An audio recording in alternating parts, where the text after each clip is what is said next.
Thanks for tuning in to another episode of the Ducks Digest podcast. I'm your host, Max Torres, publisher and lead editor of Ducks Digest on Fan Nation, part of the Sports Illustrated Network. Today, I am joined again by the man himself, Ryan Winter, aka Sports Chat 503. Really happy to have him back here. We're going to talk about some offensive line. Arguably the position that gets the least amount of praise. But we're at Oregon. We got Mario Cristobal. We got Alex Mirabal, and they're just making some monsters. Ryan, how we doing? Great, man. How are you, Max? I'm great. Great. Good to see you, man. And, talking about the Ducks, it's another day here in Eugene. Couldn't ask for much more. Let's just, I want to start it with you. When you're thinking about the offensive line going into this year, what kind of comes to mind? That's a loaded question, but let's start there. Well, I think you have to go back. Last year you had a very inexperienced offensive line. Didn't know really what you were going to get. I think this year you know what you're going to get. I think it's pretty solid. I think you've been recruiting very well on the offensive line. I think you have some guys who, I think beginning of the year everybody thinks everybody's going to play. It's not the case, especially on the offensive line. They want to have 10 guys, that can really go. 8 to 10 guys that can really go. They're going to have 15. They're going to have almost 20 guys that could probably suit up at any time with the way that this room is stacking up. But they're going to lean on the main guys. And I think it all starts in the middle. Alex Forsyth is a great guy. I've had numerous conversations with him. And every time I talk with him, I feel smarter leaving the conversation. I feel better about myself having a conversation with him. Very unique player. He's going to be coming back. We've discussed that a little bit or in the interviews. I don't think he goes anywhere. I don't think he needs to go anywhere anytime soon. He's going to take advantage of weight training. He's still got room to grow. I mean, the guy's a huge guy and very versatile. I think he's a guy that could play every position on the line. There's not many people like that in college football, in the world of specialization nowadays, where you have a guy that can play every position, vastly different from left to right. And I think he last year was pretty solid member of that group. I think the line had some trouble halfway through the year. There were some issues, but there was a lot of guys kind of trying to find their way. First year here. I do think Ryan Walk is the guy. I know he's been kind of dinged up lately. But I do think he's a very athletic guy who knows the offense very well and puts guys in position. You can see Alex make calls, and you can see Ryan immediately talking after he's making calls and kind of pointing things out. So it feels like you have kind of two quarterbacks on the front line there. I think Jonathan Dennis is a guy, every time I talk to Alex and talk about the other guys on the line, he mentions in Jonathan Dennis. I think JD's going to have a pretty good opportunity this year to find a spot. Obviously, TJ Bass is what you thought you were going to get out of that guy. Very quiet guy, but just goes to work and is an absolute grinder in the middle. So I think you're solid up front. Your tackles, I think, are very unique because, I think George Moore's had so much experience, but, I think there's going to be some young guys they're going to recycle in there a little bit and try to see what they got, I think Kinsley's going to get maybe some looks. I think Feope might get some looks here or there, especially in those first couple games, the Stony Brook game, maybe the second half of the Fresno State game. When, I don't know if you're going to lean on these starting offensive linemen for every snap of every play going deep into these games. And then I like Stephen Jones. I think Dawson Murillo's had a good camp as well, and I like to see him in the future. But I really like Stephen Jones. I think those two guys, Moore and Jones on the end, are a very nice bookend. So I think they're great, and I think the freshmen are going to continue to push these guys. I think Jackson Powers Johnson, they've all raved about him, and I think he's going to get some opportunities, when they give Alex a breather here and there. But the way I look at it is I think this offense could be a lot better than it is or than it was last year. And if it is better next year or this coming year, I think a lot of it has to do with the offensive line. Yeah, a lot of great stuff there, kind of giving us a run through of the starters. Certainly a big advantage to have every one of your guys up front come back for another season. Just to talk about a couple of the guys that you mentioned, Stephen Jones was a guy I got to talk to last week and kind of talk to him a little bit about that sixth man role, if you will. He was pretty hyped up going into last season, and maybe we didn't see as much of him as we maybe expected. But he told me, talked about that experience and was telling me it was a little weird at first, something to get adjusted to. But then he kind of grew accustomed to it and liked the role that he had. And I think a lot of it goes along with what we've been talking about with regard to versatility and him kind of just being someone you can insert wherever. And that's what I saw a lot of in the scrimmage. To just kind of echo what they're telling us in practice, what Mirabal is telling us, with just guys rotating all over the place every day, getting reps at a variety of positions. Maybe not so much center, because that is so different. And, like we talked about with Forsyth, you're the general of the offensive line there, but just all the versatility that they're getting is just going to be so valuable. Mirabal talking about one of the things that stood out the most to me was his strategy and kind of routine for practice. When they get to their team periods, he goes and charts out first team, second team, third team, for all those periods.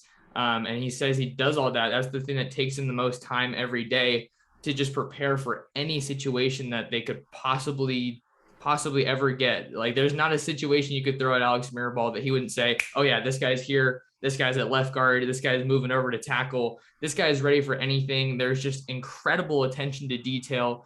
And I think that, especially with that year of experience and the talent that we're seeing come in, it's shaping up to be a really big year for the Ducks on offense. Yeah, well, I think a lot of credit does have to go to Coach Mirabal. I think he's a teacher. We talked about this. As an educator myself, I think a lot of teachers may get a bad rap. The good ones, though, are very organized. They're very attention to detail. They're is impeccable. They can have a lot of plates going. Nobody does this better probably than the elementary school teachers, who are spinning a lot of plates at the same time. Kids are all over the place, but it's a very active, very engaging room. And the average person does not engage in that kind of a manner in their regular setting. They don't go to the office and juggle all these different personalities at different times and keep it engaging. But we as teachers, that's what we do. And I think that's the first thing you have to understand about Mirabal, is he's a teacher at heart. He's a very, very strong educator of the game. He's a technique guy. He keeps it simple. A lot of these guys, they do the same drills over and over and over, and that repetition builds an incredible amount of knowledge. And all these guys talk about this. You have to be able to play fast. You have to be able to know exactly what you're doing so you can play fast. And again, from my own experience playing high school football, when my team was good, it was good because we had an offensive line that was very in sync. We knew exactly what we were doing, and we had command of the playbook. We knew exactly what to do on every single play. And coaches always preach about this. It only takes one guy to mess up on a play to blow the whole play. Football is the ultimate team game. You need all 11 people doing exactly what they're supposed to do to make the play work. And I think that it all starts on the front lines. As a former coach myself, I still am a coach, but I loved writing out. I coached basketball for years, so I loved writing that out. I would actually go through the whole game and put different lineups together for different scenarios.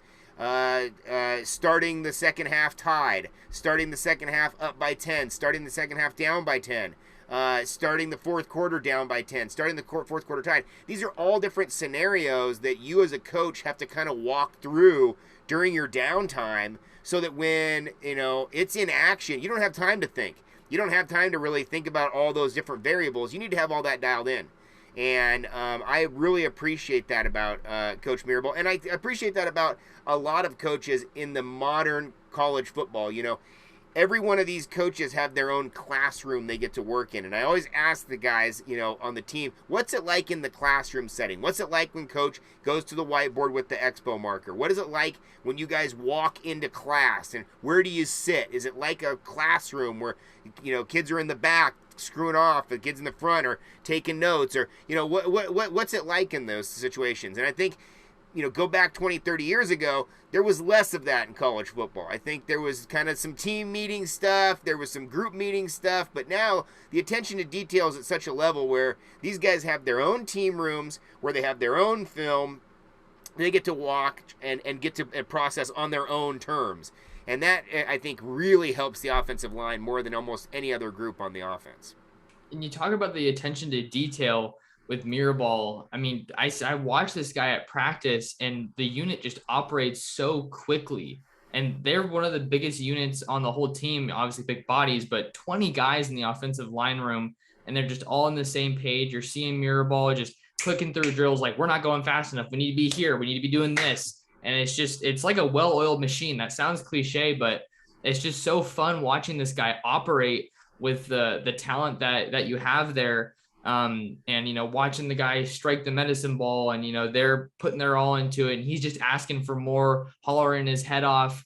And it's a lot of fun to watch, and you see the process. And then you go back to years like 2019 when they were just mowing guys over, and CJ had these 70, 80-yard runs, and now you know why. It starts up front with the offensive line. But when we're talking about the coaching dynamic a little bit, this was one of the other things that I asked him when I spoke with him over the weekend. It was last week.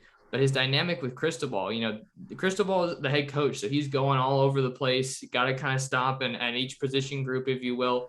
But then when he comes to Mirabal with his offensive line, it's just a seamless transition. And Mirabal was saying, sometimes we don't even say a word to each other because they're just that in sync. Like Cristobal can just figure out where they're leaving off. And just watching these guys as teachers, to your point, Ryan, everyone kind of has a different style. And man, it's cool to kind of see how they kind of set each other apart. But at the same time, I feel like there's overlap, and you can see that culture in place. Like all these coaches are doing things their way, but it's all so, united in the vision and the drive. Oh, absolutely. Well, there's a unique situation going on in Oregon because you have a head coach that was an offensive lineman, and he thinks like an offensive lineman. He acts like an offensive lineman. He interacts with people like an offensive lineman, and he's a gentle giant, but he's a very powerful human being who can absolutely thrust you at any moment. He's that kind of guy. Just in the grocery store, he's that kind of guy. So the ideology behind Cristobal is he's going to give the offensive line probably a little bit more attention than the average head coach in college football today. But he's also going to ask a lot more from them. As any good dad is or coach is, where they love you to death, but now they want more from you. There's more and more and more asked of you. And, when you see Coach Mirabal saying, I need it faster, I need it faster, I need it faster, that's because there is no end finish line. It always want it faster. There is no fast. Now it's there. No, it's a constant pursuit of what you could possibly do, and nobody gets more out of the guys than these coaches that love these guys up, but they ride them very hard, and they have very high expectations. And you all can tell this because every time that you interview a coach, it does not matter what sport, you can barely hear him. The voice is gone. I mean, I coached basketball for years, and I can't tell you, talking to basketball coaches in the middle of summer, they haven't coached basketball in 2 or 3 months, and they're like, hey, how we doing? Because the voice is toast, and so I do think that guys, like, for example, I had a conversation with Marcus Harper, and I really, really enjoy him. I think he's a very, very thoughtful guy, and he gave a lot of really good insight into kind of what's happening in that room, and also trying to just look for his angle. He's trying to look for any opportunity he can to help the team and also get himself in a position to be successful. And I think that having that chart every single day pushes those guys. The organizational chart, it's a very powerful tool to motivate these guys when, sometimes you can lose motivation, especially a guy like Ryan Walk, who's coming off a pretty good year last year, or Alex Forsyth, pretty good year last year, George Morris, super senior, or whatever you want to call it. Some of these guys can walk in like, hey, all right, whatever. But these guys want every single drill done to perfection. And I think it goes to say that when you have a running back like CJ, go back to that Washington game, right, where they won in overtime with just a very simple power running play. These plays that they're calling are not revolutionarily wild plays. It's not the Chip Kelly offense where you're playing with a Porsche. This is like the Porsche SUV. They want it to be able to go fast, but they want power. And up front, you have to absolutely get the right precision of guys to be able to make that thing work. And they want to run very basic offense. They want to run power. They want to run draw up the middle, off the left guard, right guard, whatever the case may be. They want to run it right down people's throats, and you can't do that unless you have a very, very strong offensive line. Absolutely. There was one point that you made a little bit ago, Ryan, that I kind of wanted to circle back to, kind of going off of competition and Mirabal laying out kind of what someone's path to playing time rather looks like. I think I asked him this question a while ago, or somebody did, as far as what you have to see out of somebody to start, and it was a very blunt answer. Like, they have to put it on the tape. End of the day. Okay, well then unwind that a little bit. How do you get there? You have all these guys coming into Oregon now that are really highly touted recruits, particularly at the offensive line position.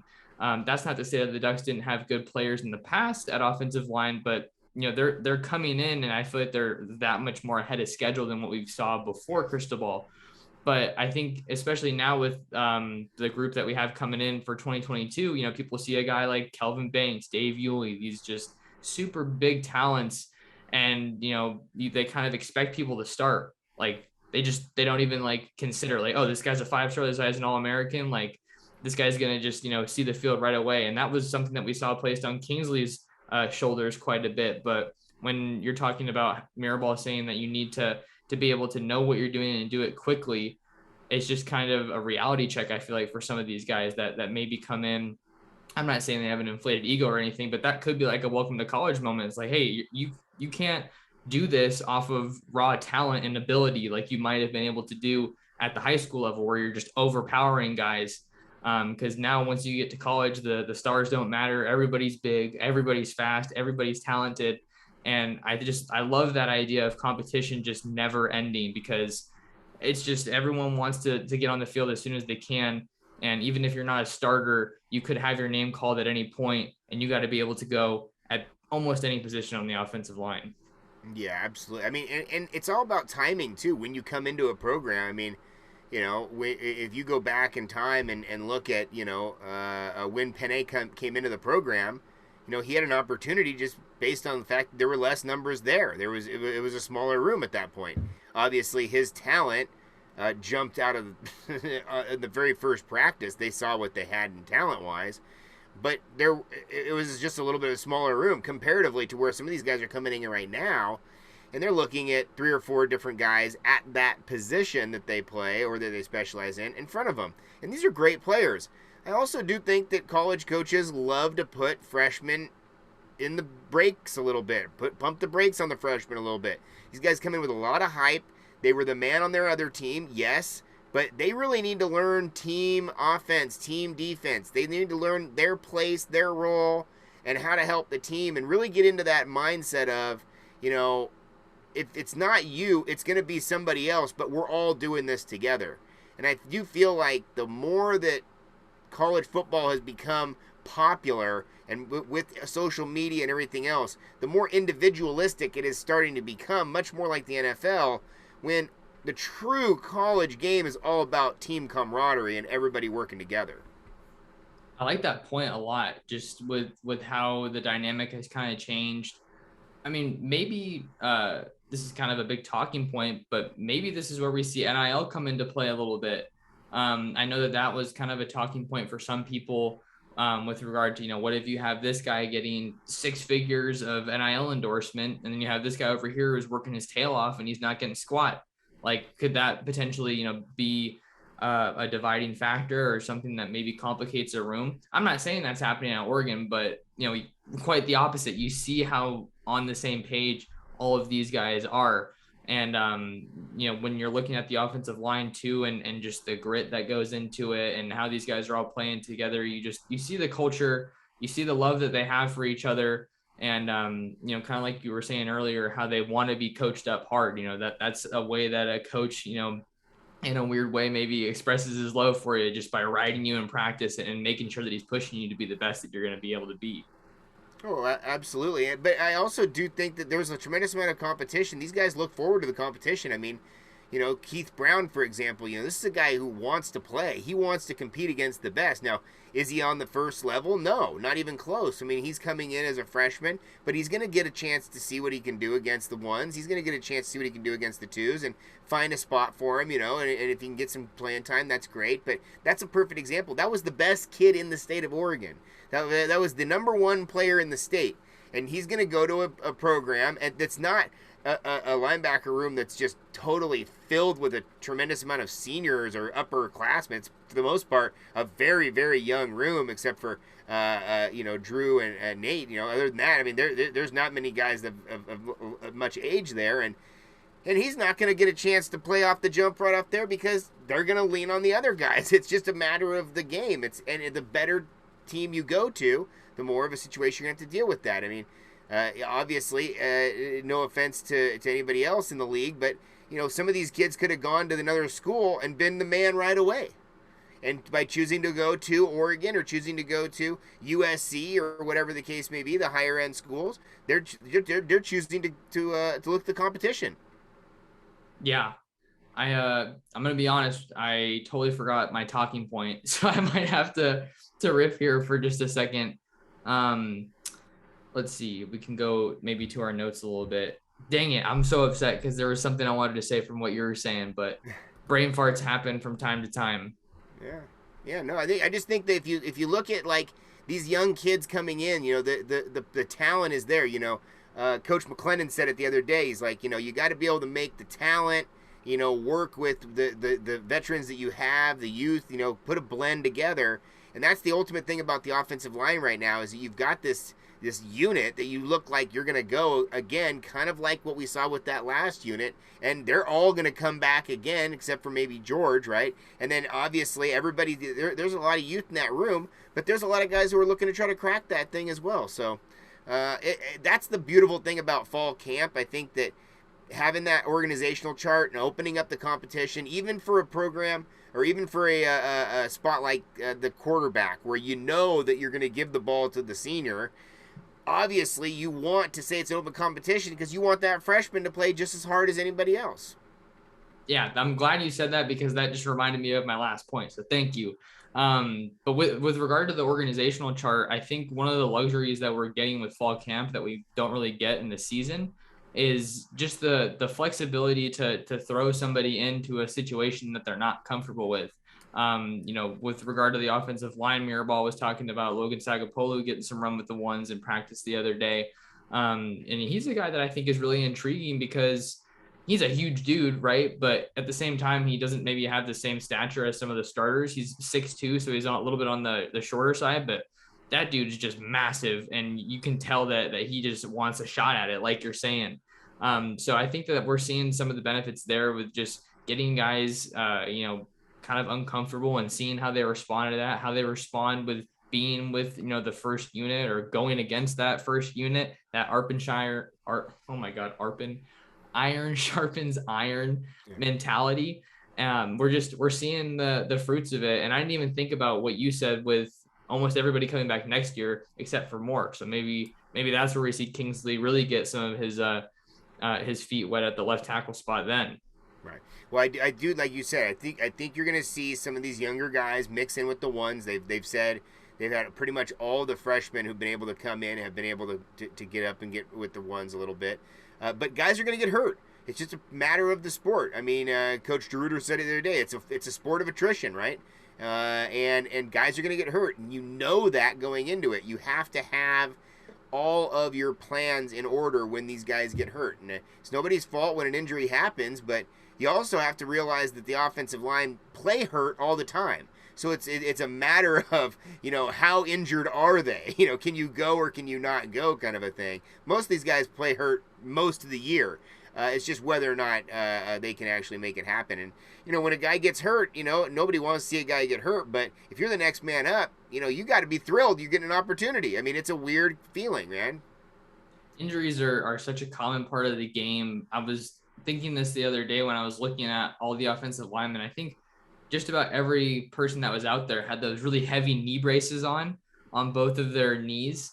And you got to just think the recovery for them, because they're having so much impact every play. just has to be on another level from maybe some of the other positions, just because their bodies are under so much stress, and they're just getting so much asked of them. Absolutely, and it's any play for offensive linemen. They put a lot of those guys in them, both knees before they even have any knee problems. Just to protection mode. And it's just, you can get folded up so easy. You can roll over somebody so easy. You twist an ankle, get a weird shin thing, or there's all sorts of compound fractures these guys get in the legs, and not to mention the fact that you're putting a tremendous amount of weight and strain already on the body by these guys being so huge. I mean, if you go back to the 1950s, the average size of the offensive lineman was 250 pounds, right? 230 pounds. These guys were not even close to 300 pounds. For most of half of football as we know it, we never saw these guys be 300 pounds. Now we get these guys, they're 340, 350, and they're running full speed. It's amazing what these guys are doing. You talk about being faster. Bigger, faster, stronger is the name of the game, and it will probably continue to grow a little bit. And there's so many guys that come in, and maybe they're just physical freaks right off the bat. And maybe you look at a Justin Flo or a Noah Sewell with how explosive that they are. But when you're looking at the kind of projects that offensive linemen are, I feel like maybe if I'm Aaron Feld and I'm looking at this, getting the guy from, maybe he's not very mobile as a freshman coming in, and then he ends up, just being a first rounder, or just being a tremendous performer. That's got to be really satisfying, because, maybe there's a little bit more work to do there with shedding some weight, working on his mobility at, a guy whose stature is just naturally kind of working against him in that regard. Oh, absolutely. I mean, these guys transform their bodies. I mean, no joke, come in, shed weight. For some of these guys, they come in huge. Some of these guys come in, Feope just is absolute. He's built like a front door. I mean, the guy is a huge human being, and some of these guys need to shed weight when they get here. Guys who, are put on a fitness plan or monitored on the weight plan.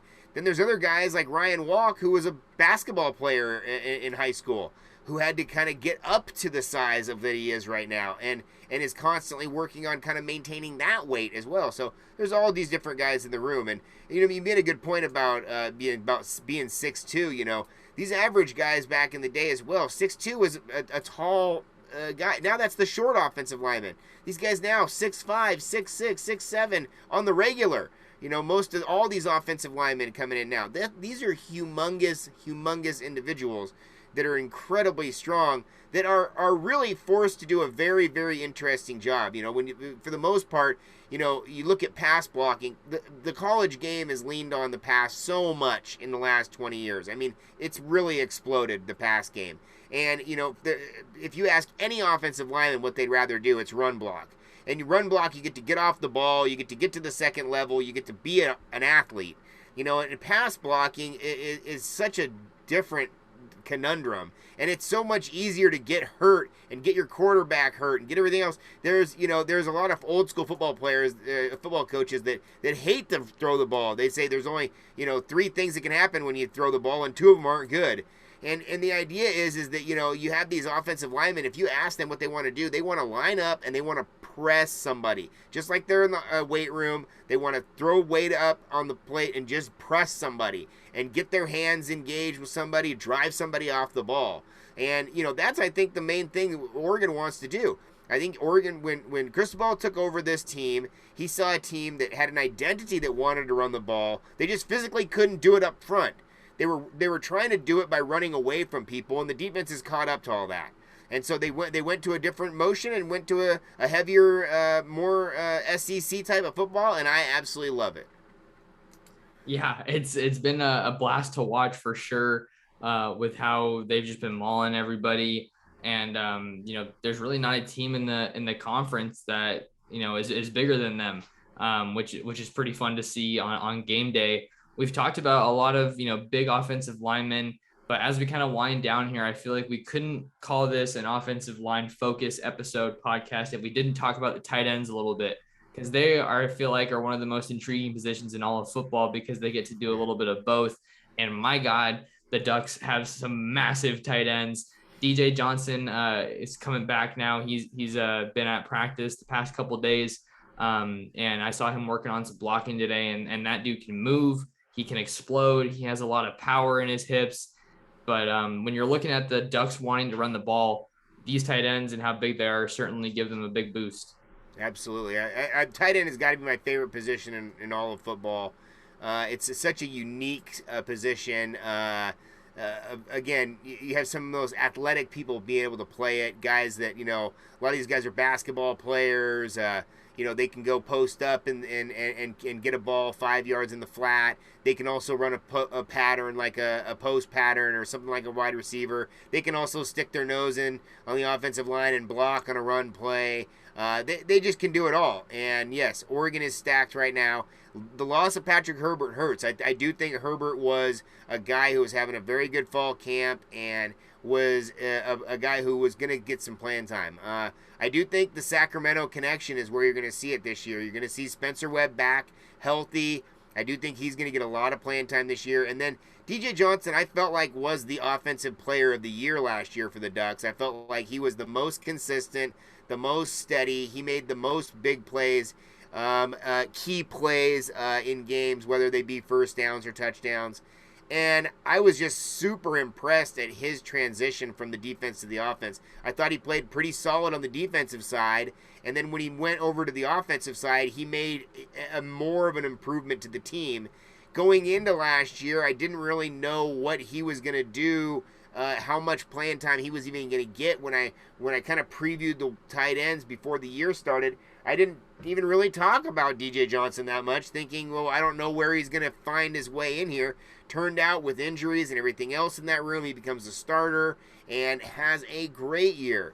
I do think the fan favorite is going to be Cam McCormick. If we can get Cam back on the field, that would be a really amazing story. I do think he has, 2 more years of eligibility, which is insane. He could be there for a long, long time. But I do think that with his unique situation and getting the grant of the extra year or two from the NCAA really shows the pain and what he went through by having basically the hardware removed from his foot and ankle twice in 2 different years, right before camp too. Like, why is this hurting now?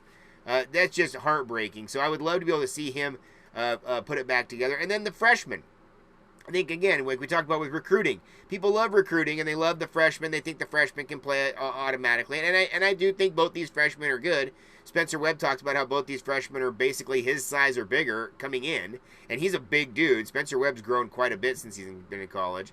But I do think that both those freshmen have an opportunity to play. And we've heard, at least by reading Rob Mullen's situation, or Rob Mosley's situation, I'm sorry, talk about that they've had some seriously huge plays in practice. That both of those freshmen have been some of the plays of the day. So I'm very impressed with the tight end group. And I do think also the tight end group gets a unique kind of look at also how their play is when it comes to special teams. Coach Bobby being able to work on both of them a little bit. And I do think that they provide a very unique player on special teams. You see a lot of times tight ends play on kickoff, on punt team, on kickoff return. So just an all-around great athlete group for sure. We're looking at a really well-rounded group with the tight ends. A lot of talent from top to bottom. We got that mixture of veterans and young guys. I remember last week I was watching Maliki in a blocking drill, and he just drove his guy to the ground like it was nothing. So it's gonna definitely be, he's gonna be a guy to watch for sure.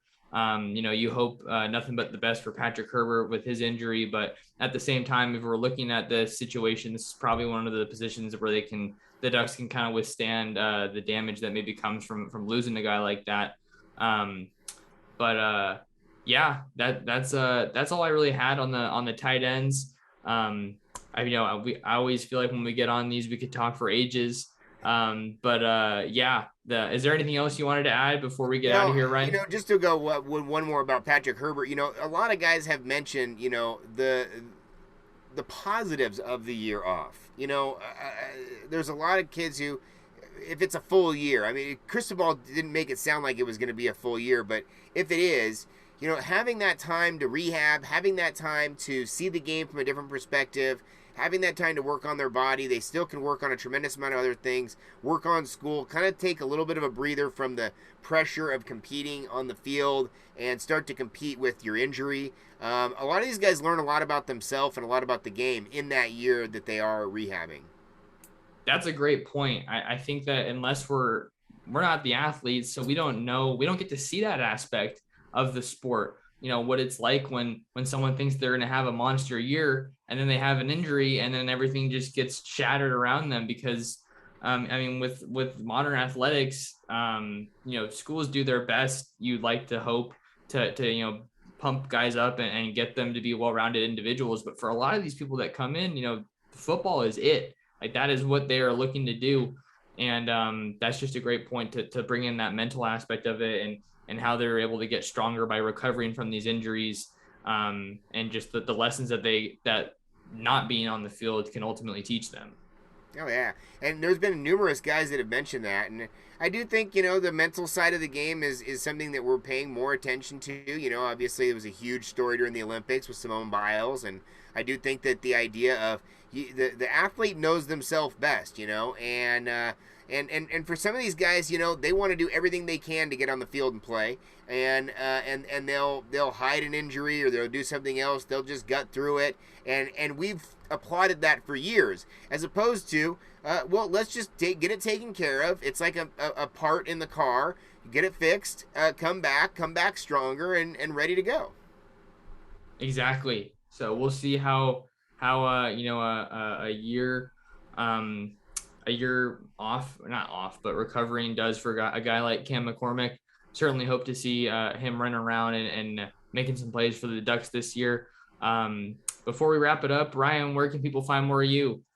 Yeah, Sports Chat 503 on YouTube. That's pretty much my thing. I'm on Twitter a little bit. I got the Instagram as well, but I'm not, I just do my thing. I'm a regular guy on all those other things. But yeah, if you guys want to check it out, I do the videos pre-game, post-game, and try to give you guys as much content as I can as we go through the season. Right on. Well, we certainly love having you on here every time we get to, Ryan. So thank you again for coming on. If you guys want to find more of me, you can find me on Twitter at mtorresports. Also, this will be on YouTube, so you can go over to my YouTube channel, Max Torres. Kindly ask that you subscribe to the channel. It really helps me grow and do my thing over there. Keep bringing you guys more awesome Ducks content. We're going 24/7. And we also have the website, obviously, Ducks Digest. That's si.com/college/Oregon. And we're also getting an Instagram going. So find us over there. Got some awesome photos from our new photographer, Scott Bolt, that I'm sharing over there. So Ducks Digest over there. That's about all I have for this one, you guys. Thank you so much for tuning in, and we'll see you in the next one.